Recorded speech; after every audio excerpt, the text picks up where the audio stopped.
going on, Jerome's? We're back taking a look at another mock draft. NFL Network's Charley Casserly doing his mock draft 1.0.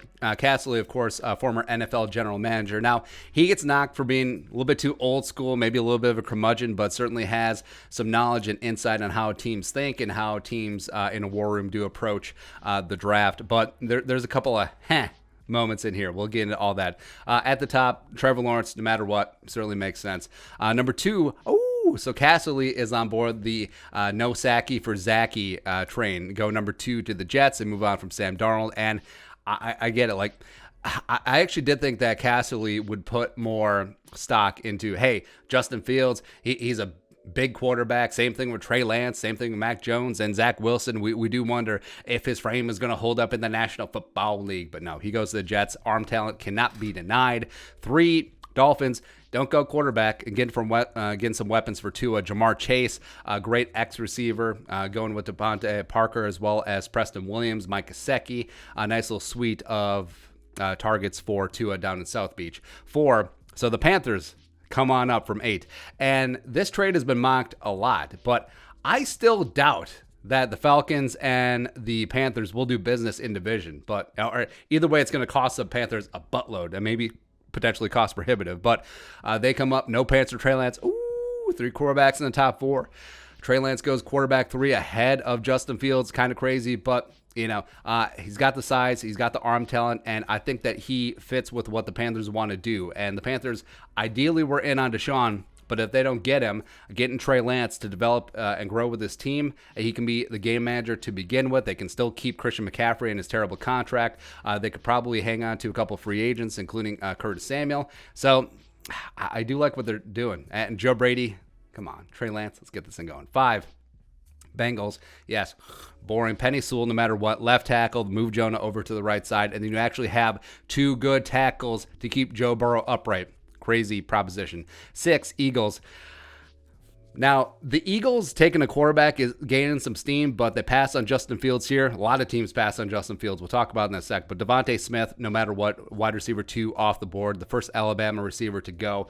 And I think the Eagles just don't overthink Devontae's frame. He is Marvin Harrison 2.0, dynamic after the catch, and just a guy who can get open and produce. Jalen Hurts is going to need that. 7.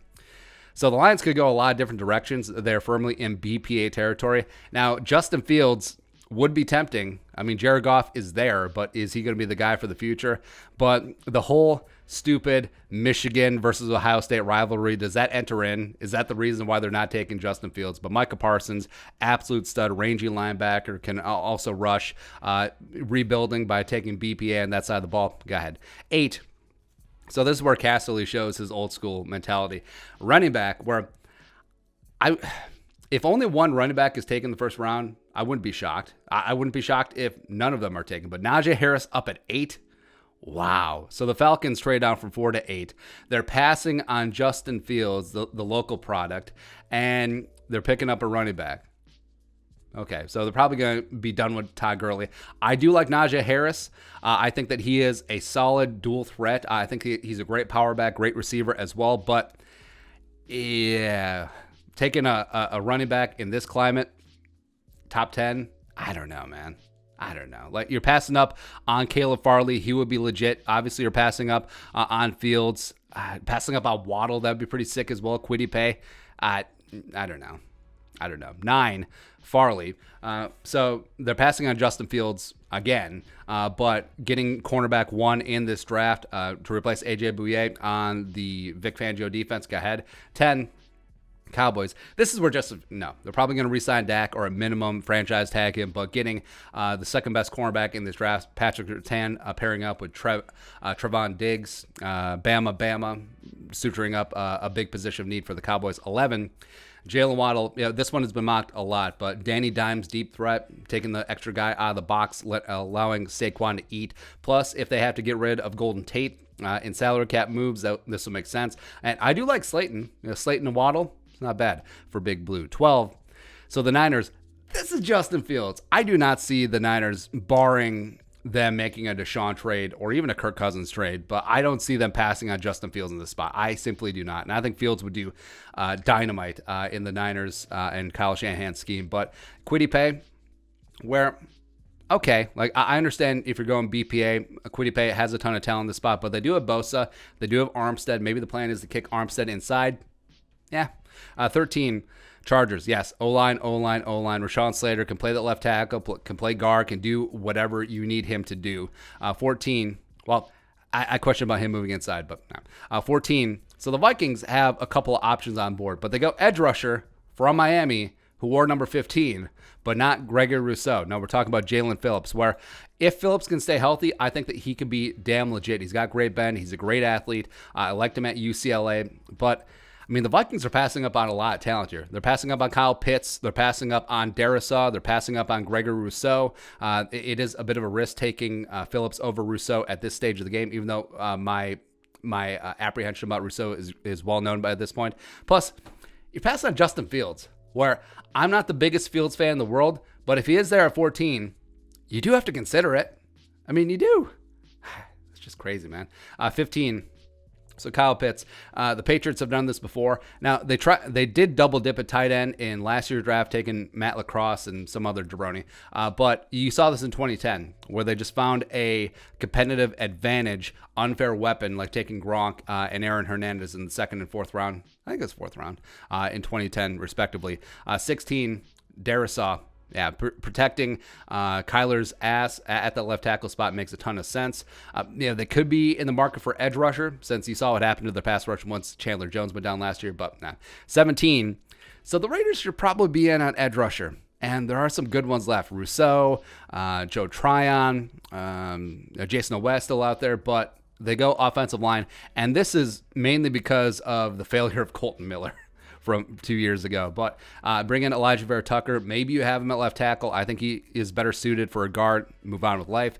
Next up, 18 Dolphins. So Rousseau, I do like him in a spot where he can come in and be a rotational guy, especially in a multiple front. Brian Flores is that dude. So he could play edge rusher, play some 3-tech, play some 1-tech, move him all over the place, keep him in South Beach. I really like what the Dolphins have done in this spot. 19. So Washington, outside of quarterback, I mean, this would be Justin Fields, don't you think? Or are they snake bitten by the stupid scouting of, well, you can't draft another Ohio State quarterback because what happened to Dwayne Haskins? No, they're two completely different players, but nah. But they take Jeremiah Owusu-Koramoah coming out of Notre Dame, joke. And I mean, it does seem like there are more pressing needs. I mean, Kadarius Toney would make sense. Maybe they go offensive tackle. Jenkins and Mayfield are still there, but I mean, okay.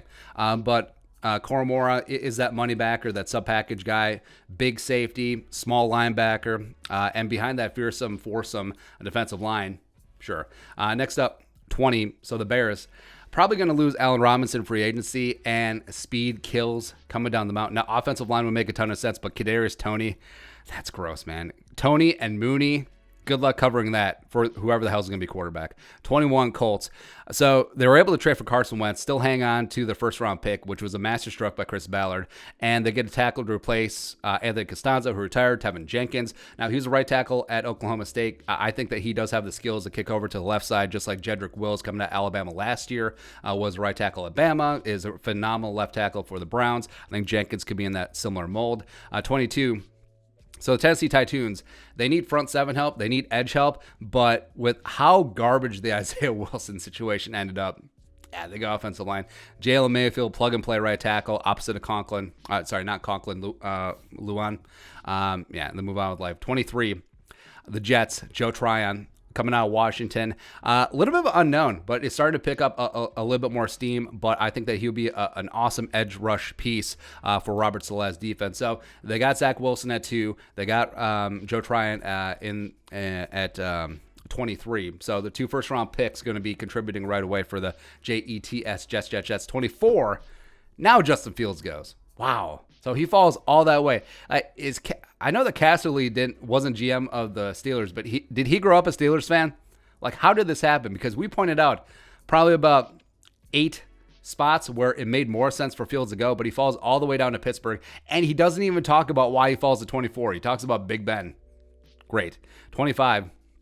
Barmore, plop him in the middle of that Jacksonville defense. So same thing with the Jets, where you got your quarterback at the top, you get a great defensive lineman on the back end of the first round with your second first-round pick, Christian Barmore at that 3-tech with Devon Hamilton. Let's go. 26 Browns.